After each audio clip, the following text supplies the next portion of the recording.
एक महत्त्वाची घडामोड लष्कर-ए-तैयबाचा उपप्रमुख अब्दुल रहमान मक्कीचा मृत्यू झालाय।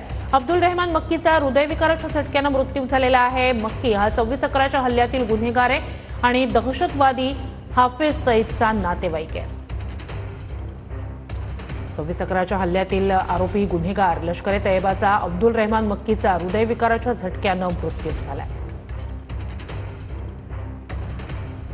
हाफिज सईदचा तो नातेवाईक आहे। लष्कर-ए-तैयबाचा उपप्रमुख असलेला अब्दुल रहमान मक्की याचा हृदयविकाराच्या झटक्याने पाकिस्तानात मृत्यू झालाय।